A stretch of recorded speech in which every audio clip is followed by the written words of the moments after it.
Hey there everyone, welcome to another video of Flight Simulator 2020. In today's video I'd like to demonstrate how to perform a power off 180 accuracy approach.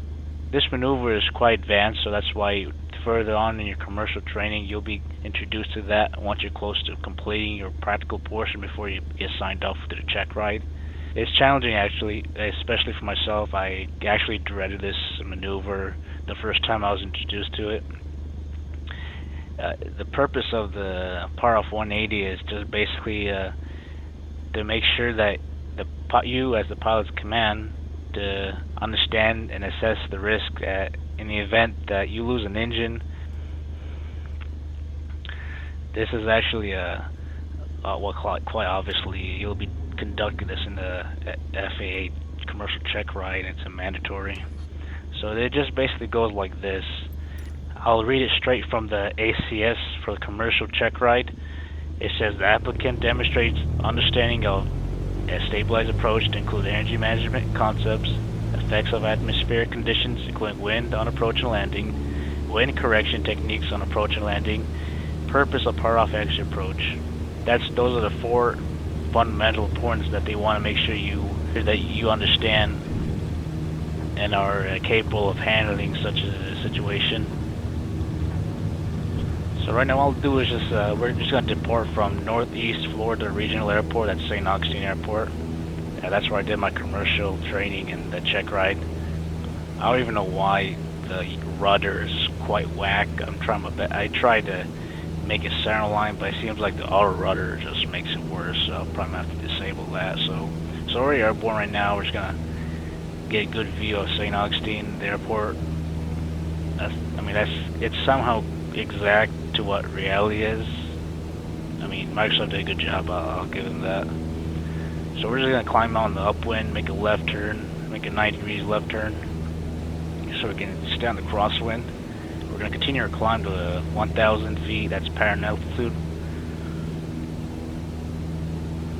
So if we depart at runway 31, so we should be around 210 or 230, somewhere around that heading. And then continue proceeding towards the opposite of 31, towards the downwind, and then just make sure you just adjust your power once you reach your apparent altitude of 1,000. Just reduce your power.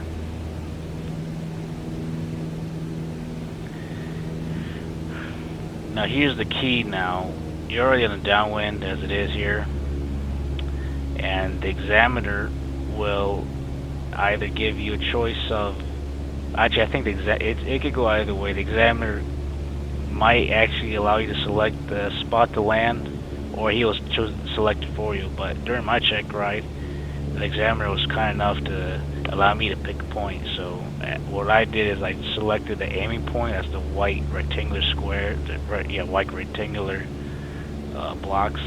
So this is how it goes. You just pull out the power once you're beaming, and my best method is that you just stay as high as possible until the airspeed goes to glide speed 65 knots, and then make your turn. So just gonna apply carburetor heat so we can just descend at a stable, so we can have a stable approach. So here we are. We're coming down. So mind you, the examiner, or excuse me, not examiner, I chose the white blocks. You either can land exactly at the edge of it, nothing before the white blocks, but ahead of it by 200 feet. So that means if you landed behind the white blocks, you failed the check ride. And if you exceeded the white aiming marks, the 200 feet ahead of the 200 feet length, you also failed that one as well. So you want to make sure you are on the spot. So that's why I'm aiming for that.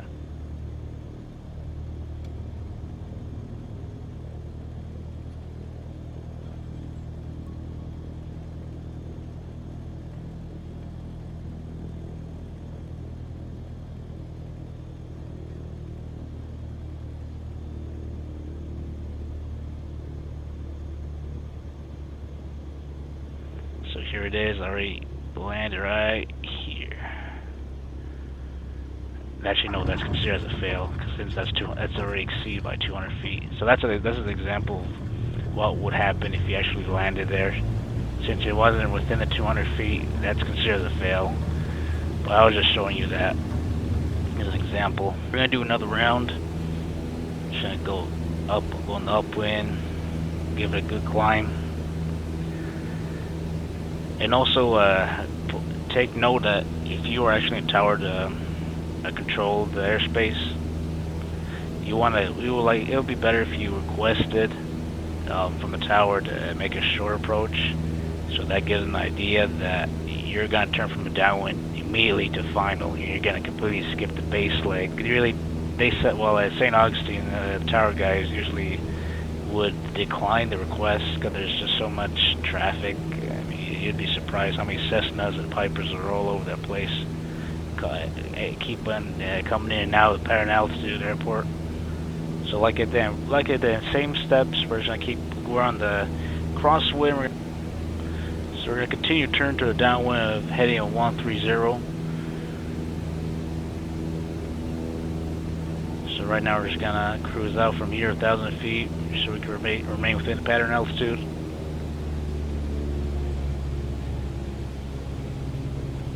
Now remember, the purpose of the approach or maneuver is to make you understand how to handle energy management.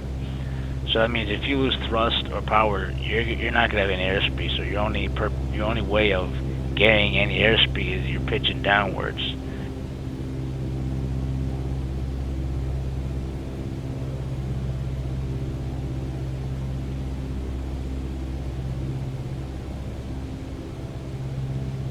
Alright, we're gonna do another round.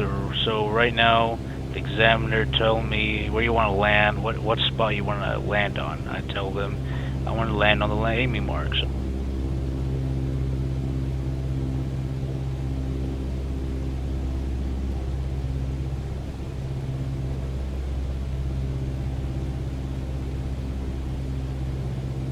So here we go. I'm gonna pull out power. Stay as high as possible until the airspeed goes to 65 knots. That's a glide speed. So to pull the carb heat out. And then now you're gonna make your turn right there. You don't want to be so far off because you're gonna land short of the intended landing spot.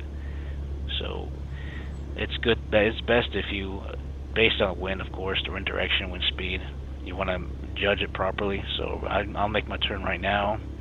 If I'm still high, it's no problem. You can do force slip, or you can just add another notch of flaps to go descend faster. There you go. We're making our short approach right here. Like I said, always remember to ask the tower to request a short approach, because you completely skipped the base leg right there. So see how fast it was going straight to final. So here we go, where you had that notch of flaps. Looking good, looking perfect. Remember the white aiming mark, that's my landing spot. So we're just gonna make sure we get there.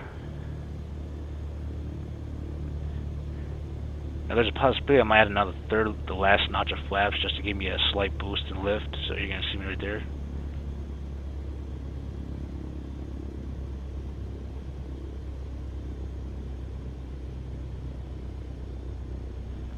Right there, there we go. So I actually made it. So here we go. On the mark right there. Now if I didn't add that third notch of flaps, I probably would have been short, so that wouldn't be considered a successful landing spot. But with that third notch, that gives you a benefit of a doubt to give you a slight boost in the lift. But at the same time, if you don't time it correctly, you probably if you don't judge it correctly, you could possibly set your own self a failure for that. So that's why I had to time it properly. Alright, so here we go. We're going to go for third and final last one go. But this time I'll select the threshold of the runway. Alright, so here we go. We're already on the downwind. So like I said, I'm gonna tell the examiner I want to land on the threshold. Nothing before, but 200 feet within the range of 200 feet. So I'll just point right there. So here we go. That's my beam point. I'll power. Hands on the yoke, not cover your eyes. So we're going to pull carb heat out until the airspeed goes to 65 knots. and then if you use proper judgment, you'll start to turn right now.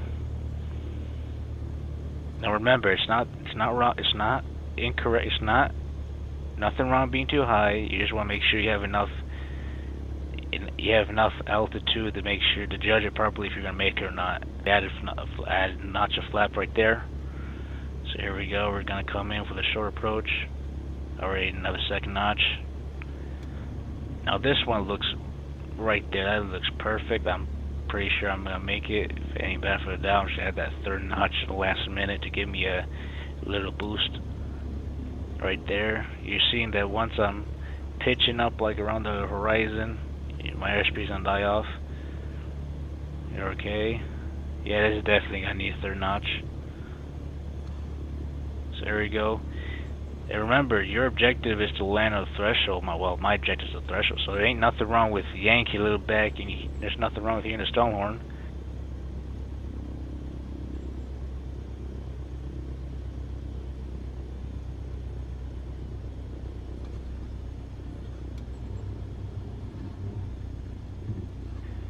See? There.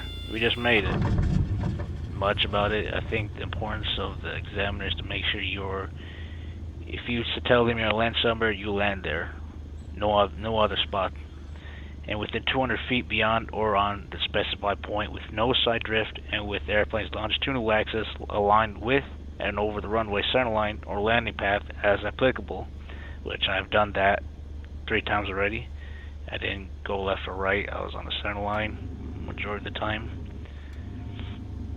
So yeah, this is pretty much how you conduct a power off 180 axial approach. I'll probably link the ACS for the commercial and then other tips and guides to gain understanding of how to do power off 180. For this is only a reference, don't use this as an actual training video. This video is only for reference, like I said, so hopefully you find this informative and helpful. And if you like any other suggestions, feel free to comment and I'll read through it and possibly do them in future videos. Don't forget to like, comment, subscribe, and I'll see you guys in the next video.